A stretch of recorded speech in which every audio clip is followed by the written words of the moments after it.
ലോകത്തിലെ ഏറ്റവും വലിയ ക്ലോക്ക് ടവറാണ് പരിശുദ്ധ മക്കയിൽ മസ്ജിദുൽ ഹറമിന്റെ അടുത്ത് തന്നെ സ്ഥിതി ചെയ്യുന്ന ഈ കാണുന്ന മക്ക റോയൽ ക്ലോക്ക് ടവർ.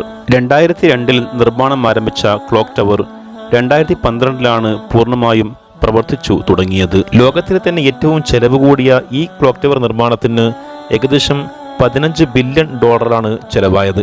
സൗദിയിലെ ഏറ്റവും ആഡംബര ഹോട്ടലായ അബ്രാജ് അൽ ബൈത്ത് ഹോട്ടലും സ്ഥിതി ചെയ്യുന്നത് ഈ ക്ലോക്ക് ടവറിലാണ്. പകൽ വെളിച്ചത്തിൽ സ്വർണ്ണ നിറത്തിലുള്ള ഘടികാരങ്ങളും ചന്ദ്രക്കലയും രാത്രി വെളിച്ചത്തിൽ പച്ച നിറത്തിലുള്ള മനോഹരമായിട്ടുള്ള കാഴ്ചയാണ് സമ്മാനിക്കുക. രാത്രിയിലെ പ്രകാശത്തിനു വേണ്ടി മാത്രം 8 ലക്ഷത്തോളം LED ബൾബുകളാണ് ഈ ടവറിൽ സ്ഥാപിച്ചിട്ടുള്ളത്. 600 മീറ്ററിലധികം ഉയരമുള്ള ഈ ക്ലോക്ക് മക്കയിലെ എല്ലാ ജില്ലകളിൽ നിന്നും കാണാൻ സാധിക്കുമെന്നുള്ളത് ഇതിന്റെ മറ്റൊരു വലിയ പ്രത്യേകതയാണ്. ക്ലോക്കിലെ മിനിറ്റ് സൂചിക്ക് 22 മീറ്ററും മണിക്കൂർ സൂചിക്ക് 17 മീറ്ററും നീളമുണ്ട്. ക്ലോക്കിന്റെ മുകളിൽ അല്ലാഹു അക്ബർ എന്ന് ആലേഖനം ചെയ്തതായി കാണാൻ സാധിക്കും.